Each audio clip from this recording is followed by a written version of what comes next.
Assume that you're the captain of a cricket team, Team A, and you're playing a tournament in which there are 12 teams.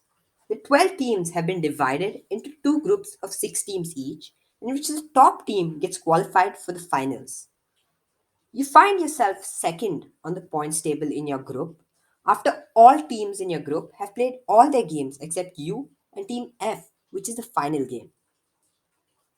Teams C, D, E, and F are already disqualified as they've lost 2 or more games and can never get to 8 points so as to overtake Team B. You're the only team who can overtake Team B and get to 8 points, as you've won 3 out of the 4 games. The scores for the games were as follows. Against Team B, you lost in a very close game by 1 run. You came back against Team C and won by 51 runs. Against Team B, you won by 70 runs. And against Team E, you won by a massive margin of 80 runs. Now, when you look at the points table, you think in the next game that you play against Team F, you just need to win your game so as to qualify, as your net run rate is already better than Team B. Well, that's at least what you assume and go into the game with that mindset.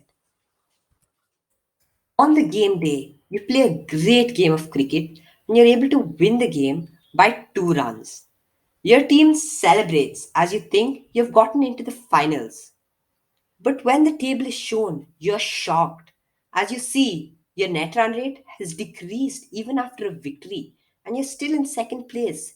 That means you haven't qualified for the finals. Wait, what? The net run rate decreased even after a victory? Well, that doesn't sound right. To understand what's happening here, let's first see how net run rate is calculated.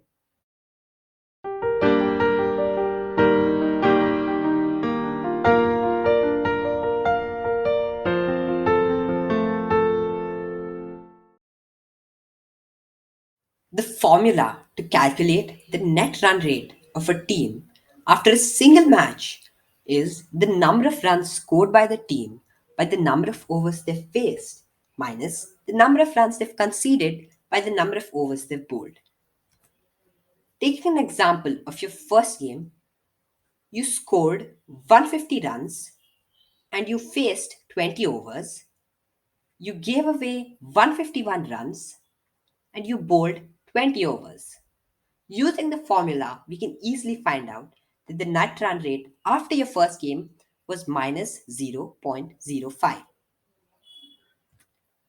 In a tournament, the net run rate is calculated by the total number of runs scored, by the total overs faced, minus the total number of runs conceded by the total overs bowled. In your first 4 games, if we replace the scores and use the formula, we can find out that your net run rate was plus 2.5. But after the fifth game, using the formula, we can see that the net run rate actually decreases to 2.02 even after a victory. And that is exactly what happened. So, yes, the net run rate can decrease even after a victory. Here are 2 questions for you. Can the net run rate increase even after a loss?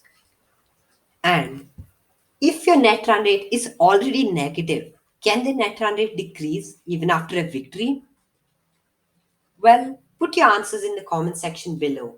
And if you feel like you like this video, hit the like button and subscribe to our channel. And until next time, goodbye.